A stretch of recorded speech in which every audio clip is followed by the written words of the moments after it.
کیا بنے گا بندے تو سوچ آخرت کی اولاد کی نافرمان بننے کی چھٹا سبب کیا ہے؟ ماں باپ نیکی کی کاموں میں جب اولاد کی تعاون نہیں کرتے، اولاد کی تعاون کیسے نہیں کرتے؟ ماں باپ نے یہ سکھائی نہیں کہ بیٹا لوگوں کے ساتھ احسان کرنا چاہیے، بیٹا لوگوں کے ساتھ نیکی کرنی چاہیے، بیٹا غریبوں کی امداد اور مدد کرنی چاہیے، یہ ماں باپ نے سکھایا ہی نہیں۔ ایک بزرگ کے پاس ایک شخص آیا اور اس نے کہا کہ میرے بیٹے نے زوردار چہرے پہ تماچا مارا ہے۔ تو اس بزرگ نے کوئی جواب نہیں دیا، اس سے بس 2-3 سوال کیے۔ کیا سوال کیے کہ بتاؤ هل علمته القرآن، کیا تم نے اپنے بیٹے کو قرآن سکھایا تھا؟ قال لا، اس نے کہا نہیں۔ قال هل علمته السنہ، اس بزرگ نے کہا کیا تو نے اپنے بیٹے کو حدیث سکھائی تھی؟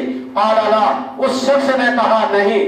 پھر قال هل علمته اخلاق الصالحین، اس بزرگ نے کہا کیا تو نے اپنے بیٹے کو نیک لوگوں کی کہانی، نیک لوگوں کی باتیں سنائی اور سمجھائی تھی؟ قال لا، اس نے کہا نہیں۔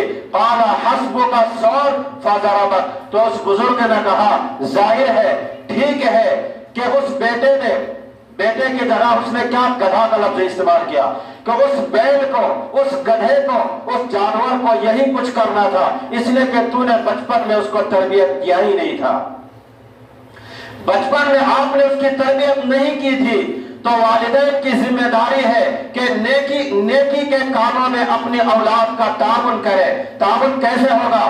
جہاں آپ اپنے بچوں کو قرآن اور حدیث سکھائیں، وہاں نیک لوگوں کی باتیں سنائیں، سمجھائیں اور پڑھائیں، نیک لوگوں کی مجالس میں ان کو لے جائیں اور ان کے ہاتھوں سے صدقہ و خیرات کرائیں، اور ان کو کہیں کہ بیٹا فلاں کمزور ہے، فلاں غریب ہے، جاؤ ان کا جائزہ لے کر آؤ، ان کی امداد کر کے آؤ، ان کا مدد کر کے آؤ۔ احسان کا یہ فائدہ ہوتا ہے، نیکی کا یہ فائدہ ہوتا ہے۔ جب آپ بچوں کو سکھائیں گے نہیں، جب تک آپ بچوں کی تعاون نہیں کریں گے تو یہ سب کام بچے اپنے بڑا ہونے کے بعد، بالغ ہونے کے بعد کیسے کریں گے؟ اگر آپ نے ابھی بچپن میں اپنے بچوں کو لوگوں کی امداد اور مدد کرنا نہیں سکھایا تو یاد رکھیے کل جب آپ بڑھاپے کو پہنچیں گے یہی اولاد آپ کی بھی عزت نہیں کریں گے، یہی اولاد ایک وقت کے کھانا آپ کو نہیں دیں گے، اس لیے کہ آپ نے لوگوں کے ساتھ احسان کرانا اپنے بچوں کو نہیں سکھایا۔ 7واں سبب جس سے اولاد نافرمان بنتی ہے، کلکم رائن وکلکم مسئول عن رعیتہ، دونوں ذمہ دار ہے، باپ بھی ذمہ دار ہے، ماں بھی ذمہ دار ہے۔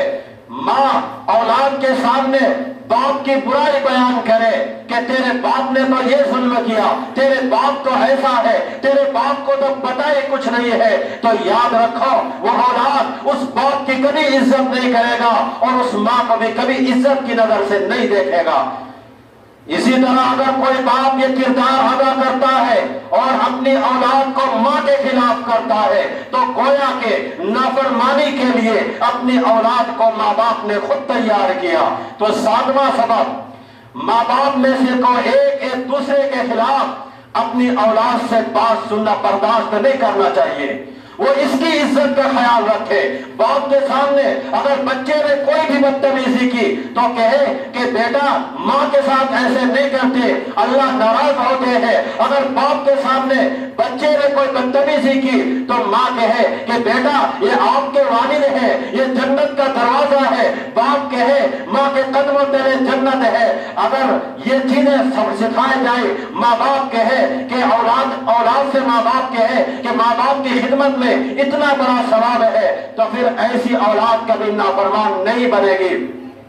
لیکن دونوں نے اپنے مقام کو بلند کرنے کے لیے یا کسی بات میں یہ سمجھے کہ میں بڑا بن جاؤں اور اولاد کو بتا کے مخالفت کرواتے ہیں والدہ کی، یا والدہ والد کی مخالفت کرواتے ہیں، تو پھر ایسی اولاد نافرمان بنتی ہے۔ اور 8واں سبب جس سے اولاد نافرمان بنتی ہے، جب ماں باپ ایک دوسرے کے حقوق کو ادا نہیں کرتے، دوسرے لفظ میں میاں بیوی ایک دوسرے کے حقوق ادا نہیں کرتے تو والدین کی اولاد بھی اسی طرح تربیت حاصل کر رہی ہوتی ہے۔ باپ کے سامنے ماں بدتمیزی سے بول رہی ہے اور اسی طرح بڑھ کر جواب بھی دے رہی ہے تو ان کی اولاد بھی یہی چیز سیکھ رہی ہے۔ ماں باپ سے کبھی تمیز سے بات نہیں کرتی تو ان کی بیٹیاں بھی یہی چیز سیکھ رہی ہے۔ کل کو جب وہ سسرال جائے گی تو ان کی بیٹیوں کا بھی یہی حال ہوگا۔ تو جب تک احترام حقوق ماں باپ پورے نہیں کرتے تو احترام حقوق بچے کیسے پورے کریں گے؟ کس طرح سعید بن مسیب کی بیوی سے عورتوں نے پوچھا کہ آپ اپنے خاوند سے کیسے بات کرتی ہے تو کیا جواب دیا تھا؟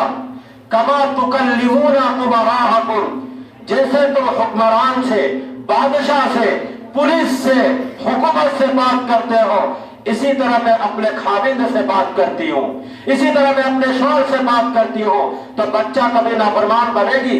اولاد کیسے بدتمیز ہو سکتی ہے جب ماں کی تربیت ایسی ہوگی؟ کس طرح سیدنا حضرت ابوبکر صدیق رضی اللہ عنہ کی بیوی کہتی تھی قرۃ عینی، میری آنکھ کی ٹھنڈک۔ اگر یہ الفاظ گھر میں سننے کو ملے تو اولاد بدتمیز بنے گی۔ اسی لیے رسول کریم صلی اللہ علیہ وسلم نے والدین کو ذمہ دار قرار دیا اور اس کے لیے لفظ کیا استعمال کیے؟ فالرجل سید اہلی، کہ مرد جو ہوتا ہے وہ گھر کا ذمہ دار ہوتا ہے، گھر کا سید ہوتا ہے۔ کس اعتبار سے؟ نیکی کے اعتبار سے۔ والمرأة سیدۃ بیت زوجها، اور عورت اپنے شوہر کے گھر سیدہ ہوتی ہے۔ یہ اسلام کی سید زادی ہوتی ہے، اسلام کی شہزادی ہوتی ہے۔ اور نواں سبب جس سے اولاد نافرمان بنتی ہے، جب والدین اپنی اولاد کو حلال لقمہ نہیں کھلاتے، جب ماں باپ اپنی اولاد کو حرام لقمہ کھلاتے ہیں تو یاد رکھو ایسے بچے، ایسی اولاد ماں باپ کے نافرمان ہوں گے۔ اس لیے اپنی اولاد کو اور اپنے بچوں کو حلال رزق کھلانے کی کوشش کرے۔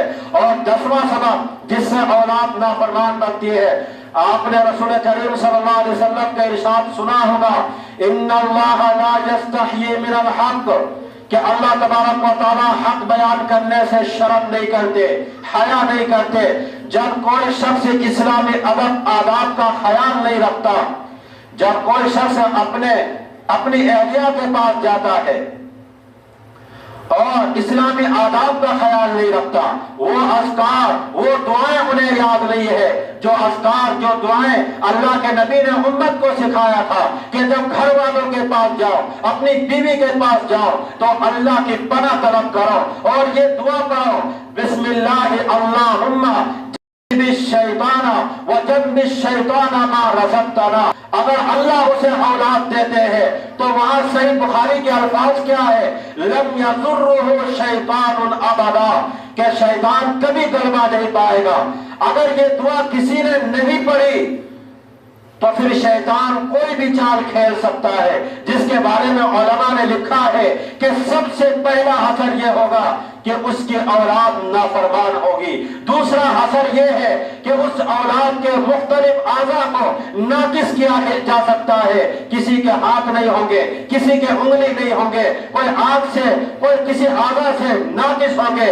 اس کی وجہ کیا ہے؟ اس کی وجہ یہ ہے کہ جب ہم اپنی بیوی کے پاس جاتے ہیں تو ہم اب اسلامی آداب کا خیال نہیں رکھتے۔